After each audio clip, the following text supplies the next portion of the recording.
Hey!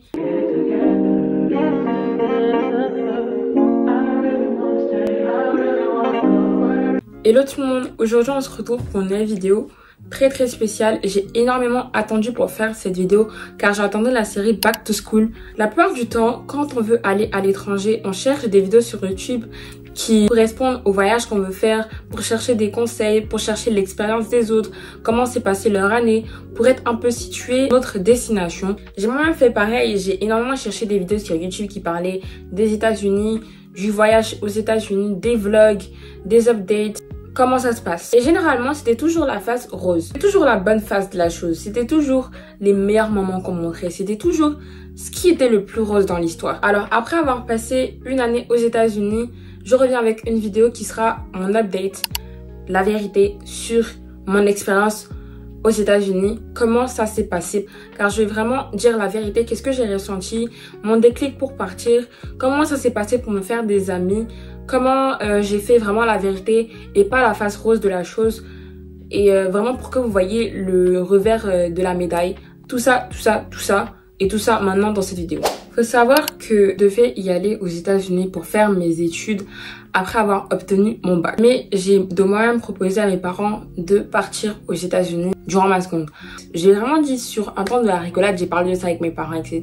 Et de rigolade à rigolade, c'est devenu vraiment un sujet sérieux. Je rigolais vraiment beaucoup sur ce sujet-là. Je l'abordais vraiment souvent. Ouais, je vais retourner aux États-Unis parce que pour ceux qui savent pas, je suis américaine. Donc je retournais aux États-Unis, je vais aller faire mes études là-bas. Il faut savoir qu'il y avait souvent mes tantes et mes oncles qui venaient dormir quand ils rentraient du voyage aux États-Unis chez moi. Et ils disaient à ma mère, ouais, il faut que ta fille vienne, il faut que ta fille vienne. Elle va apprendre à parler vite l'anglais, etc.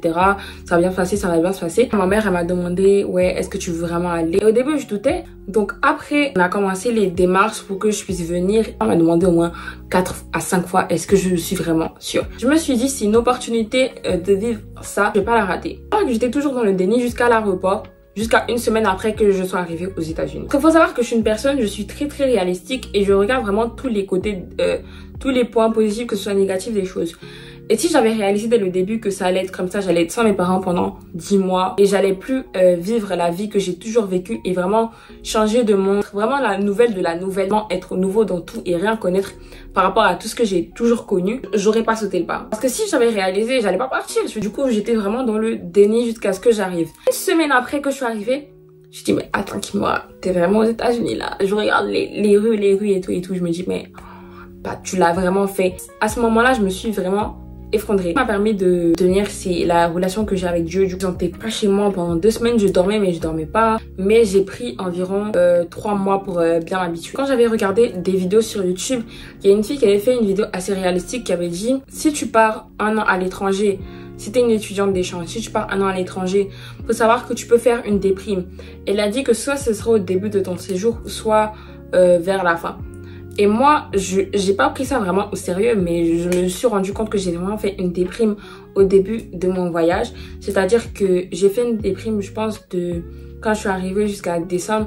C'est à partir de décembre que je me suis dit, bah voilà, profite, t'es là, t'es aux États-Unis. À partir de décembre que j'ai commencé vraiment à kiffer mon expérience. Et voilà, parce que je suis arrivée en septembre. Donc c'est à partir de décembre que j'ai vraiment fait le deuil de mon départ. Parce que j'étais tellement attachée à mon pays d'origine que pour moi c'était comme les abandonner et c'est comme ils m'avaient abandonné et c'est comme ils allaient me remplacer.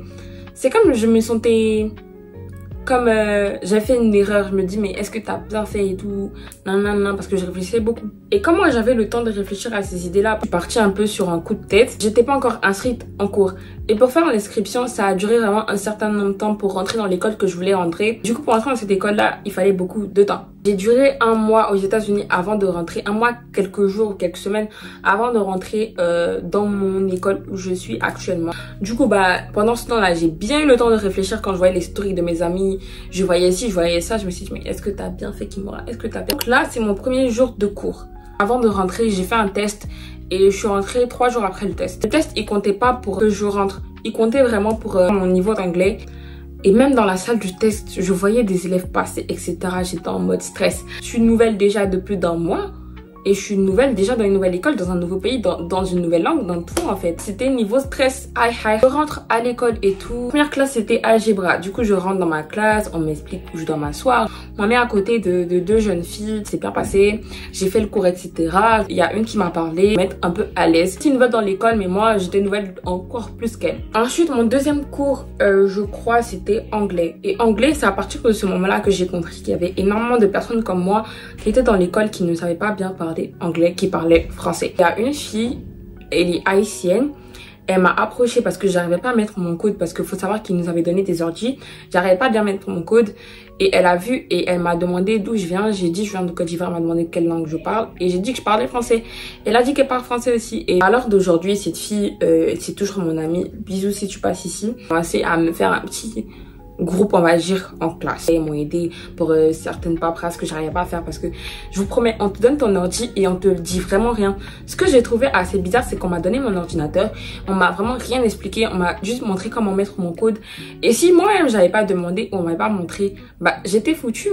Déjà, un point aussi que je tiens à dire, une semaine, 2 semaines après, je savais pas que je devais vérifier mes mails. Je prêtais pas attention parce qu'on m'avait pas expliqué. Et alors que dans les mails, il y avait des trucs super importants comme pour appliquer pour avoir ton casier. Bon, j'ai pas pris de casier cette année parce que j'avais pas besoin, j'avais pas énormément d'affaires, j'avais juste ma tablette et mon ordi. Du coup, il y avait tellement de trucs importants comme les fêtes, etc. que je n'étais pas du tout au courant avant. Mais Dieu merci, bah la fille, je crois, elle m'a expliqué. Bah elle m'a expliqué comment utiliser cette application, comment faire ça, comment faire ci. Sinon, j'aurais jamais su. Bisous à cette fille qui est incroyable, c'est une pépite. Voilà, là, à la fin de la journée passe, je rentre chez moi. Parce que le matin, ma soeur m'avait déposé avec la voiture, mais sauf que ma soeur travaille. Et du coup, elle m'a montré comment prendre le bus. Et il faut savoir que j'étais un peu perdue, du coup, je suivais les gens et tout, c'était assez stressant.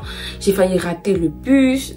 Ah, mais c'était un truc de ouf, je vous explique même pas le stress que j'avais de me perdre et tout avec plein de gens que je connaissais pas dans un monde que je ne connaissais pas avant.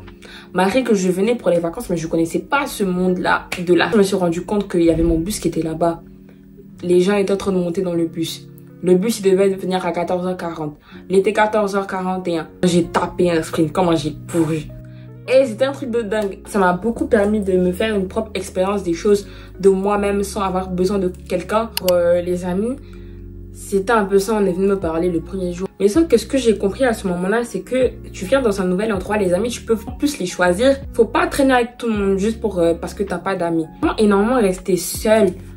Je suis vraiment beaucoup restée seule, j'ai beaucoup fait de choses seule et c'est à partir de ce moment-là que je faisais énormément de vidéos, je me suis vraiment énormément concentrée sur moi-même. Et c'est à ce moment-là aussi que j'ai découvert le dev perso et tout, voilà. J'ai beaucoup lu, je me suis beaucoup inscrite, je me suis beaucoup beautiful moi-même. J'ai beaucoup investi en moi à partir de ce moment-là et j'ai beaucoup compris que j'étais le personnage principal de ma vie. Grâce à la salle de sport, je me suis beaucoup investie tout au long de l'année perso là que je tenais. Cette expérience-là, c'est ce mindset-là que j'avais de tu es le propre personnage de ta vie et tu peux faire ce que tu veux quand tu veux. Et la croyance en Dieu qui m'a permis de tenir toute l'année et de profiter au max. Parce qu'on peut dire que c'est à partir de fin décembre que j'ai commencé à profiter de la chose. C'est à partir de février que j'ai commencé à avoir de vrais amis, des amis américains comme ça. À partir de février, il faut savoir, parce que je suis rentrée en octobre. Vu que j'ai beaucoup et moi-même forcé la chose. Du coup, tout au long de l'année, je suis rentrée dans des clubs, j'ai essayé de faire des sports. Donc, j'ai essayé de faire des sports, j'ai essayé de m'intégrer. Donc, vraiment, quand vous rentrez dans ce genre de choses-là, essayez de vraiment sortir de votre zone de confort. Essayez d'aller parler aux gens, même si les gens ne vous parlent pas. Pas que les gens n'ont pas envie de vous parler, c'est juste que vous devez aller parler à ces gens-là. C'est tout. Ils vont pas vous recaler ou quoi. Et s'ils vous recalent, tant pis, on passe à autre chose, c'est déjà arrivé. Mais il faut vraiment sortir de vos zones de confort. Parce que moi, en général, j'étais une personne assez timide qui n'allait pas parler aux autres. Mais là, il fallait. Je suis allée parler à plein de gens. Et jusqu'au jour d'aujourd'hui, enfin, je me suis vraiment ouverte. Donc vraiment, soyez open. Que ce soit pour parler aux gens, même si vous avez peur pour la langue et tout, personne ne va se moquer de vous. N'ayez pas peur, c'est plus facile qu'à dire qu'à faire. Mais vous êtes dans un monde où personne ne vous connaît. vous créez l'identité que vous voulez créer à des nouvelles personnes en fait. Personne va aller dire ici cette personne elle est comme ça.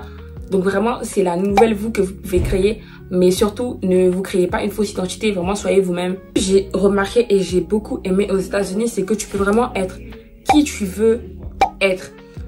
il y a énormément pas de jugement, il y a tellement pas de jugement. C'est-à-dire que tu es vraiment la personne que tu veux être et ils m'ont vraiment accepté comme je suis. Ils m'ont pas jugé pour qui je suis ou d'où je viens. Et c'est ce que j'ai aimé. Il y a énormément de diversité, énormément de culture, énormément d'âge, énormément de taille, énormément de formes. Et tout le monde se complète et en forme juste une seule et même communauté. Et aussi, durant toute l'année, en fait, ça m'a énormément ouvert l'esprit sur plein de choses. Des blocages que j'avais avant dans mon pays d'origine qui ne sont plus là au jour d'aujourd'hui. Ce que vous devez savoir, c'est que si vous allez là-bas, essayez vraiment de vous détacher des personnes que vous avez ici. Parce que vous le vouliez ou non, ces personnes-là ont leur vie. Et vous avez la vôtre maintenant. Parce que vous n'êtes plus dans le même pays, vous ne faites plus la même chose, même pas au même moment parce qu'il y a le décalage horaire en général. Du coup, essayez vraiment de vous détacher et de commencer à vivre votre vie et de commencer à accepter le fait que vous n'êtes plus avec les personnes que vous aimez, peut-être pas avec vos parents, mais vous n'êtes plus avec les gens que vous avez l'habitude de côtoyer. Et maintenant, c'est l'heure de vous créer une autre vie et de commencer à laisser les choses derrière vous pour commencer à avancer.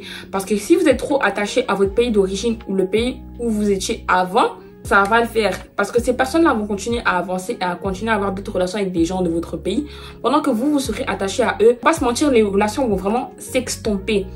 Les relations vont vraiment s'extomper. Vous allez perdre certains liens vont être gardés, mais ce sera plus jamais pareil que... Même si vous retournez dans votre pays, il faut que vous sachiez que ce sera plus jamais pareil. Votre mindset sera plus jamais pareil. De la manière dont vous voyez les gens sera plus jamais pareil. Le vous de vous-même, vous ne sera plus jamais pareil. La relation, tout va changer, je vous dis. Vous préparez à ça. À le moment où vous allez vraiment vous découvrir, vous allez vraiment vivre le vous. Et donc, si vous faites cette expérience, je vous conseille vraiment d'aller seul. Si vous allez seul, vous allez vraiment vous redécouvrir en fait. C'est tellement inexplicable, il faut vraiment le vivre pour vraiment le comprendre, mais vous allez vraiment vous redécouvrir. Je vous détacher de ce que vous faites d'habitude. Essayez vraiment de vous découvrir, comme je l'ai dit. Sortir seul, essayez de découvrir seul. Essayez de vous faire des amis et surtout pour la langue. Donc, ce qui m'a vraiment surpris de moi-même, je me suis vraiment redécouverte. Je comprenais tout ce que les profs disaient à la perfection à partir d'un certain moment. Parce qu'il faut savoir que quand on commence à apprendre une langue comme un enfant qui commence à parler, tu entends cette langue tout le temps. Tu la parles, tu la pratiques, t'as pas peur, n'ayez surtout pas peur. Personne ne va se moquer de vous, je vous le dis. Personne ne se moquera de vous. Ne gardez surtout pas en vous cette peur-là. Essayez de la repartager d'une autre manière possible, de vous challenger et vous allez voir comment vous serez fiers de vous à la fin de votre séjour. Si vous utilisez votre peur comme un blocage, vous allez rater tellement d'opportunités. Vous allez rater tellement d'opportunités comme ça. Si vous avez envie de parler à une personne, vous voyez qu'une personne vous plaît, demandez quelque chose par rapport à vous ou demandez de faire ci, de demander de faire ça, allez quelque part, allez, je ne sais où, faites-le. Sinon, vous allez vraiment regretter après parce que le temps que vous allez perdre ou les opportunités que vous allez perdre comme ça, on ne sait pas. Il y a tout type de personnes aux États-Unis. Les opportunités que vous pouvez gagner, elles sont énormément, elles sont nombreuses partout. Je pense que j'ai donné des conseils tout au long de la vidéo, mais les conseils que je pourrais vous donner, vraiment les 5 conseils que je pourrais vous donner, surtout pas peur de parler anglais. Ça va venir tout seul, vous allez apprendre l'anglais comme par magie. Du coup, il faut vous donner de vous-même, sinon ça va pas venir. De 2, n'ayez pas peur de parler aux gens. Découvrez le monde, sortez seul, n'ayez pas peur de vivre votre vie. Voilà. De 3, sautez le déclic. Ayez vraiment le déclic de venir. Si vous voulez vraiment venir, n'ayez pas peur. Soyez dans le déni comme vous voulez, après vous allez réaliser et tout, mais soyez dans le déni. Ayez le déclic plutôt. N'écoutez pas ce que tout le monde vous dit sur les États-Unis, etc. Prenez vraiment les points qui vous arrangent. Parce que moi, par exemple, c'est mon expérience, mais quelqu'un aura eu une expérience meilleure ou pire que de la mienne. Mais je vis l'expérience à ma manière et j'ai kiffé à ma manière. Et je n'aurai jamais l'expérience que vous ou quelqu'un d'autre qui est allé faire une année d'échange ou quoi d'autre. Profitez vraiment de ce moment où vous allez passer le plus de temps seul à faire du dev perso, à vous redécouvrir, à travailler sur vous-même, à investir en vous. Et petit bonus, n'hésitez pas à vous abonner et à liker cette vidéo pour m'encourager. Merci. Voilà, j'espère vraiment que la vidéo vous a plu. N'hésitez pas à me le dire en commentaire. Voilà, je vous réserve une vidéo back to school pour septembre parce que je rentre dans 6 jours à peu près de mes vacances. Du coup, voilà, restez vraiment à l'affût, abonnez-vous, activez la cloche de notification. Je vous dis à plus pour d'autres vidéos. Bisous!